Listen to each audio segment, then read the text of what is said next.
9 orang jadi tersangka anarkis.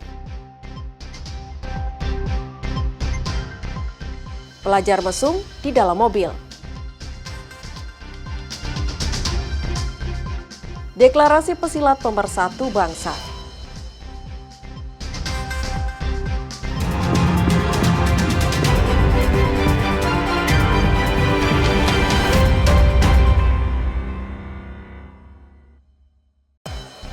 Selamat pagi saudara, Kompas Madiun hari ini hadir dengan beragam informasi penting dan menarik.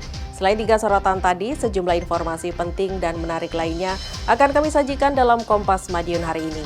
Selama 30 menit ke depan bersama saya Dia Ayu, inilah Kompas Madiun selengkapnya di Kompas TV Independen, terpercaya.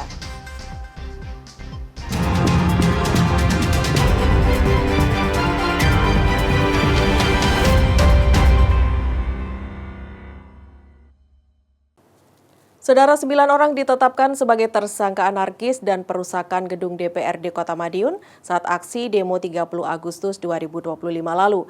Dari 9 tersangka ada yang berperan sebagai pelempar bom molotov, penyebar hoaks hingga penjarahan.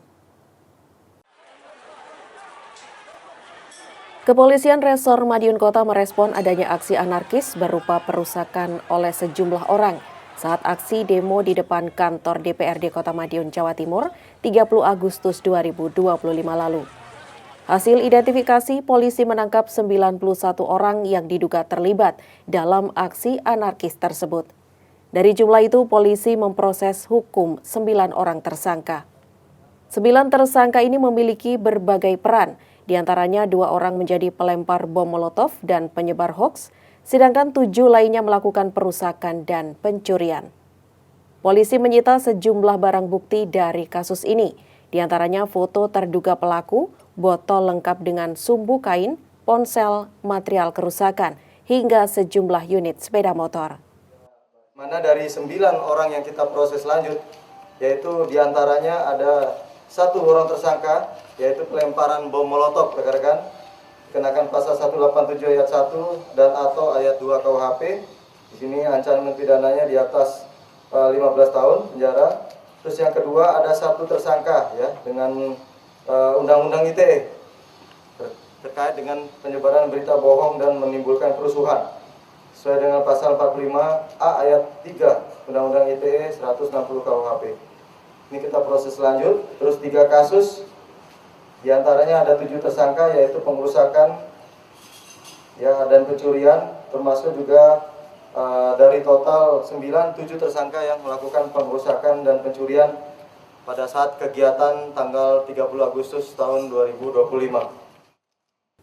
Proses penyelidikan oleh polisi kini masih berjalan. Polisi menelusuri kemungkinan adanya provokator di balik aksi anarkis tersebut. Masyarakat diimbau untuk tetap mengawasi aktivitas anak-anaknya agar jangan sampai ikut dalam aksi anarkis yang berujung perusakan dan penjarahan. Tim Liputan Kompas TV Madiun, Jawa Timur. Puluhan mahasiswa yang tergabung dalam Gerakan Mahasiswa Nasional Indonesia gelar aksi unjuk rasa di gedung DPRD Jember, Jawa Timur, Selasa siang. Mereka menuntut reformasi Polri dan bebaskan demonstran yang ditangkap.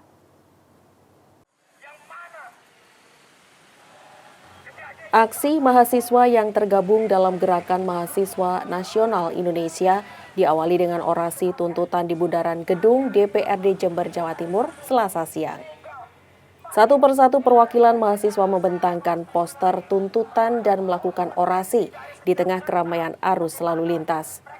Terdapat 9 tuntutan pokok yang disampaikan, diantaranya membebaskan demonstran yang masih ditahan di sejumlah daerah dalam aksi beberapa waktu lalu dan reformasi institusi Polri. Selain itu, mahasiswa juga menuntut usut tuntas dan adili pelaku kekerasan dalam unjuk rasa, copot Kapolri, transparansi anggaran DPR, perbaiki kompetensi anggota DPR, reformasi sistem kaderisasi partai politik, kembalikan TNI ke fungsi pertahanan dan mendesak DPR RI untuk mengesahkan kebijakan progresif yang berpihak pada rakyat. Pertama, bebaskan demonstran yang masih ditahan dan dikriminalisasi secara sepihak. Yang kedua, usut tuntas dan adili seluruh pelaku kekerasan dan pembunuhan terhadap massa aksi, mulai dari aktor lapangan hingga komandan yang menginstruksikan. Yang ketiga, segera copot Kapolri Listio Sigit Prabowo atas kegagalannya dalam menegakkan prinsip-prinsip kemanusiaan. Yang keempat, reformasi institusi Polri secara menyeluruh agar mengembalikan fungsinya sebagai pengayom masyarakat. Aksi kemudian bergeser ke gedung DPRD Jember untuk menemui langsung wakil rakyat. Dalam penyampaian aspirasi ini, anggota DPRD Jember menyatakan sikap tegas dan mendukung aksi mahasiswa dan akan menyampaikan ke DPR RI. Beberapa tuntutan tadi, 10 tuntutan teman-teman mahasiswa, kami sudah sampaikan sepakat dan akan kita kirim ke DPR RI, karena jalur kami begitu ya, kalau nggak pemerintah pusat ke DPR RI, banyak hal menjadi otokritik terhadap kami. Contoh pada partai politik, kami harus mereformasi diri betul, karena memang awalnya munculnya dari sana. Para wakil rakyat itu adalah pada saat pileg, peserta pemilu itu adalah partai politik. Nah, mereka yang ada di DPR RI, provinsi, kabupaten adalah kader-kader partai yang menjadi ditugaskan, termasuk ditugaskan oleh rakyat ada di lembaga itu. Karenanya rekrutmen pencalekan menjadi sangat penting, dan itu masukan dari teman-teman saya pikir positif. Partai politik harus mereformasi. Begitu juga dengan revisi Undang-Undang Pemilu, memang di DPR RI kami dengar juga sedang berproses, maka masukan dari saudara-saudara kita mahasiswa sangat penting. Meski adanya pernyataan sikap dan dukungan dari wakil rakyat, mahasiswa mengaku akan tetap melakukan kontrol terhadap kesepakatan tersebut yang akan disampaikan ke DPR RI. Tim Liputan Kompas TV Jember, Jawa Timur. Saudara, sepasang muda-mudi kepergok keamanan Masjid Kuba, Kabupaten Madiun, Jawa Timur diduga sedang berbuat mesum di dalam mobil Senin pagi. Usai digerebek, keduanya dibawa ke kantor Satpol PP setempat untuk dibina. Mirisnya seorang diantaranya masih berseragam sekolah. Sepasang muda-mudi ini digerebek petugas keamanan dan anggota Satpol PP karena diduga berbuat mesum di dalam mobil yang terparkir di halaman Masjid Kuba, Kabupaten Madiun, Jawa Timur, Senin pagi. Kelakuan pasangan remaja laki-laki dan perempuan ini yang salah satu diantaranya masih memakai seragam sekolah, ini kali pertama diketahui oleh petugas keamanan Masjid Kuba yang berjaga di sekitar lokasi. Awalnya petugas curiga adanya mobil MPV warna hitam yang dikemudikan remaja laki-laki masuk ke areal parkir masjid. Tidak lama seorang pemotor perempuan juga datang memarkir kendaraan. Namun ternyata pemotor perempuan tersebut masuk ke dalam mobil MPV warna hitam tersebut. Saat petugas keamanan mengetuk kaca mobil, ada perlawanan dari dalam kendaraan. Petugas keamanan lalu melapor ke Satpol PP. Anak naik mobil masuk, terus muterin masjid satu kali. Yang kedua, ada anak naik sepeda motor perempuan, sepedanya dititipkan di sini, lalu naik ke mobil yang masuk tadi. Setelah itu kami bertiga curiga di sini. Curiganya gimana Mas tadi Mas? Terus? Ya ada perempuannya masuk. Kita kan sebagai pengamanan juga perlu bertanya-tanya lah, ada apa gitu. Tak dodok Mas, gitu tak dodok, ada sebuah perlawanan. Baik kata dia berlawan, nggak mau dibuka. Diketahui pasangan tersebut adalah laki-laki inisial IS berumur 17 tahun dan perempuan inisial AN berumur 18 tahun. Keduanya dibawa ke kantor Satpol PP untuk dimintai keterangan sekaligus diberi pembinaan. Ya, ini tadi sekitar kurang lebih jam 9 pagi kami mendapatkan laporan dari petugas yang ada di sekitaran Masjid Kuba. Ini didapati ada sepasang muda-mudi, ya, ini di dalam mobil yang diduga melakukan kegiatan asusila. Terus yang dilakukan oleh Satpol PP setelah itu? Setelah itu dengan sikap kami menyampaikan pada petugas kami untuk mengamankan ya kedua muda-mudi tersebut, yang mana posisinya ternyata setelah kita adakan pemerintahan keterangan kedua belah pihak, ini ternyata masih ada yang di bawah umur, sehingga kita adakan penyelesaian secara kekeluargaan daripada orang tua masing-masing muda-mudi tersebut. Di hadapan petugas, keduanya mengaku baru sekali melakukan perbuatannya. Karena salah satunya masih di bawah umur, maka orang tua masing-masing akan dipanggil ke kantor Satpol PP agar diselesaikan secara kekeluargaan terlebih dahulu. Tim Liputan Kompas TV Madiun, Jawa Timur. Saudara, pelaku pembunuhan mutilasi wanita dalam koper merah divonis hukuman penjara seumur hidup oleh Pengadilan Negeri Kota Kediri. Vonis ini dijatuhkan lebih ringan dari tuntutan jaksa penuntut umum. Terdakwa Rohmat Tri Hartanto menjalani sidang putusan kasus mutilasi wanita dalam koper merah di Pengadilan Negeri Kota Kediri. Pria berumur 32 tahun itu hanya bisa menunduk lemas di hadapan majelis hakim. Majelis hakim menjatuhkan vonis kepada pelaku dengan hukuman penjara seumur hidup. Hukuman itu diberikan setelah terdakwa terbukti melanggar pasal 340 KUHP tentang pembunuhan berencana. Selain itu, perbuatan terdakwa melakukan pembunuhan sadis dengan memutilasi, membuat luka yang dalam bagi keluarga korban, menjadi catatan dalam persidangan. 2. Menjatuhkan pidana kepada terdakwa oleh karena itu dengan pidana penjara seumur hidup. 3. Menetapkan terdakwa tetap ditahan. 4. Menetapkan barang bukti 1 buah gelang tali warna hitam dengan bandul 2 lingkaran menyerupai emas, 1 buah persing, 3 buah handphone merek iPhone 13 warna ungu Samsung warna hijau Samsung warna biru milik korban, 1 paket kantong plastik besar warna hitam tanpa merek berisikan 1 tas warna ungu. Sementara itu, jaksa penuntut umum menghormati vonis yang diberikan oleh Ketua Majelis Hakim. Namun nantinya mereka akan melakukan banding agar hukuman yang diberikan sesuai tuntutannya, yakni hukuman mati. Terima kasih, hari ini majelis telah memutuskan perkara untuk perkara mutilasi atas nama terdakwa Rohmat yang kita setuju itu karena majelis pendapat dengan kita. Pasal yang kita dakwakan majelis pendapat 340 itu yang penting. Unsur rencana sudah terbukti, hanya soal Rohmat yang berbeda. Pendapat majelis mungkin seumur hidup kita hukuman mati, tapi kita ada upaya hukum untuk upaya hukum banding. Sebelumnya, Rohmat Tri Hartanto melakukan pembunuhan kepada seorang wanita warga Blitar. Pelaku membunuh korban dengan cara memutilasi dan tubuhnya dibuang ke sejumlah daerah seperti Ngawi, Trenggalek, dan Ponorogo. Tim Liputan Kompas TV Kediri, Jawa Timur. Saudara, aksi pencurian sepatu kembali terjadi di Kota Malang. Kali ini pelaku menjadikan sebuah rumah kos sebagai sasaran. 9 pasang sepatu dengan nilai hampir 10 juta rupiah digondol oleh pelaku. Aksi pencurian sepatu di kawasan Bunul Rejo, Kota Malang ini terekam kamera CCTV yang dipasang di lokasi kejadian. Dalam rekaman yang beredar di media sosial, aksi pencurian ini dilakukan oleh 2 orang. Satu pelaku masuk ke dalam rumah dengan melompat pagar dan mengambil sepatu yang berada di teras rumah. Satu pelaku menunggu di luar dan mengambil sepatu yang diletakkan oleh rekannya yang ada di dalam. Nugroho Wisnu, salah satu penghuni rumah kos, menjelaskan pencurian terjadi pada Selasa dini hari.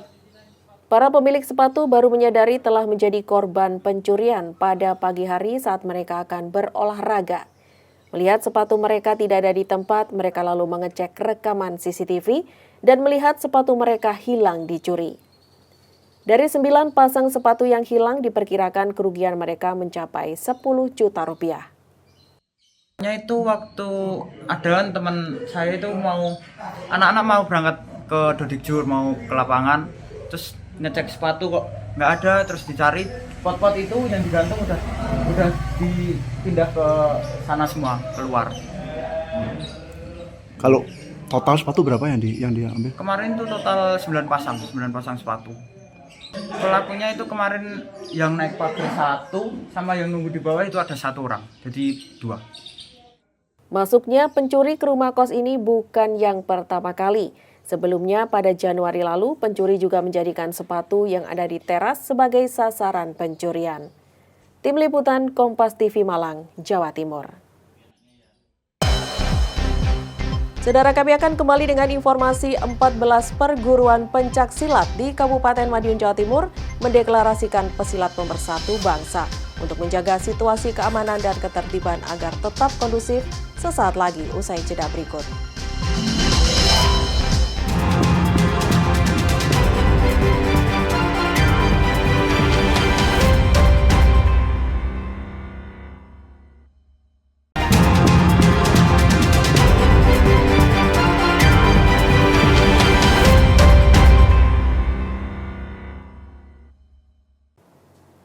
Masih bersama saya Dia Ayu dalam Kompas Madiun. Saudara, volume air di Waduk Dawuhan, Kabupaten Madiun, Jawa Timur terus menyusut selama musim kemarau. Volume air kini tersisa 4.000 meter kubik dari kapasitas normal 3,9 juta meter kubik. Volume air di Waduk Dawuhan, Kecamatan Wonoasri, Kabupaten Madiun, Jawa Timur terus menyusut selama musim kemarau. Saat ini volume air waduk tersisa sekitar 400.000 meter kubik dari kapasitas normal waduk yang mencapai 3,9 juta meter kubik. Meski penyusutan terbilang drastis, namun pintu air belum ditutup karena masih bisa digunakan untuk pengairan sawah di musim tanam 3.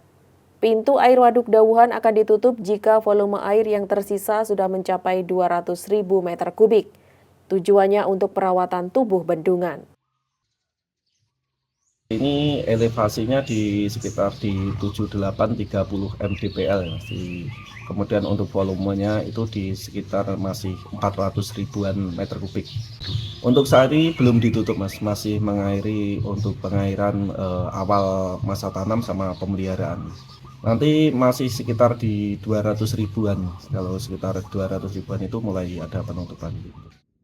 Waduk Dawuhan dimanfaatkan untuk mengairi sekitar 1.273 hektar lahan pertanian di Kecamatan Wonoasri, Madiun, dan Balerejo. Tim Liputan Kompas TV Madiun, Jawa Timur. Saudara, sejak 2 pekan terakhir, harga kebutuhan pangan seperti tomat dan cabai anjlok di pasaran. Dengan harga jual yang murah, petani tomat di Malang, Jawa Timur mengaku mengalami kerugian karena tak bisa menutup biaya perawatan. Anjloknya harga cabai dan tomat di pasar tradisional Kota Malang terjadi karena banyaknya pasokan dari sejumlah daerah yang sedang panen raya. Tomat yang sebelumnya mencapai Rp25.000 per kilogram, kini anjlok menjadi Rp4.000 per kilogram di tingkat pengecer. Menurut petani, anjloknya harga tomat ini dirasakan sangat memberatkan. Kerugian jelas dirasakan oleh petani. Tingginya biaya dan perawatan tomat yang tidak sebanding dengan harga jual tomat di pasar. Untuk 1 kilogram tomat di tingkat petani dihargai Rp2.000. Petani sendiri tidak bisa berbuat banyak dengan anjloknya harga ini. Meski harga murah, petani tetap memanen tomat agar kerugian tidak terlalu besar. Harganya? Harganya ya itu 2.000 ke bakulnya. Kok bakulnya 3.000, terus diecer lagi 4.000. Bu, dengan harga segitu petani gimana? Rugi nggak sih? Ya rugi ta Mas. Oh sampean niku kok enggak. Tadinya kuli satu harinya itu saya 150. Nyiram ini 10 hari berapa? Hari hitung itu. Petani berharap harga tomat dan cabai bisa kembali normal atau naik seperti beberapa pekan lalu, sehingga petani bisa menutup kerugian yang dialami saat harga anjlok seperti saat ini. Tim Liputan Kompas TV Malang, Jawa Timur.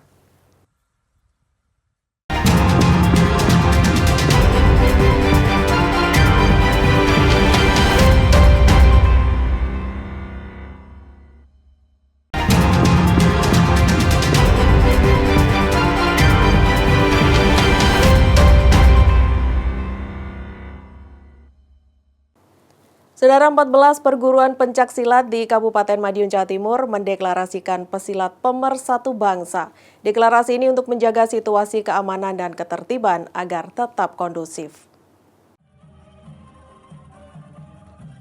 Deklarasi pesilat pemersatu bangsa digelar di Gedung Padepokan Kampung Pesilat Kabupaten Madiun Selasa pagi. Deklarasi diikuti oleh Forkopimda, tokoh dari 14 perguruan pencaksilat, sejumlah tokoh masyarakat, serta tokoh agama. Deklarasi diawali dengan kirap bendera merah putih, serta bendera 14 perguruan pencaksilat oleh Forkopimda dan tokoh perguruan silat. Selanjutnya pembacaan deklarasi yang diikuti seluruh Forkopimda dan anggota perguruan silat yang hadir. Deklarasi ini sebagai bentuk komitmen bersama untuk menjaga keamanan, ketertiban, dan kerukunan di wilayah Kabupaten Madiun. Kabupaten Madiun tetap kondusif sampai saat ini, tidak lepas dari peran aktif masyarakat termasuk anggota perguruan silat. Inisiasi dari Pak Kapolres yang luar biasa,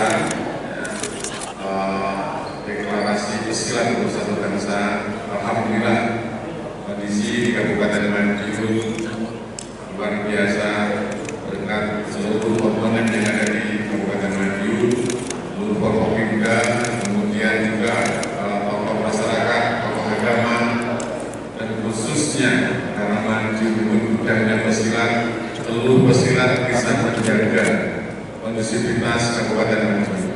Jadi ini perlu kita terus jaga supaya Kabupaten Madiun tetap kondusif, kemudian menjadi daerah yang nyaman, tentram, guyup rukun seperti yang kita harapkan bersama. Peran aktif para pesilat dalam menjaga keamanan wilayah dinilai sangat penting. Situasi wilayah yang kondusif dan terjaga sampai saat ini merupakan buah kerjasama dari semua pihak. Potensi kerawanan bisa saja datang dari pihak luar yang berusaha memprovokasi. Untuk itu kerjasama antar perguruan pencaksilat dalam menciptakan kondusivitas di Kabupaten Madiun harus semakin dikuatkan. Hari ini juga kami memberikan piagam penghargaan kepada 14 perguruan silat yang ada di Kabupaten Madiun ini atas peran serta aktif dalam rangka menjaga keamanan dan ketertiban khususnya di wilayah Madiun. Alhamdulillah sudah kami berikan. Kemudian juga ke depan kami mengharapkan peran serta aktif dari ketua umum, ketua cabang dari pesilat termasuk warga maupun murid-murid beserta perguruan silat yang ada di Madiun. Deklarasi Pesilat Pemersatu Bangsa ini diharapkan menjadi tonggak dalam peningkatan persatuan antar perguruan silat di Kabupaten Madiun, sehingga keamanan, ketentraman, dan kerukunan masyarakat dapat terus terjaga. Tim Liputan Kompas TV Madiun, Jawa Timur.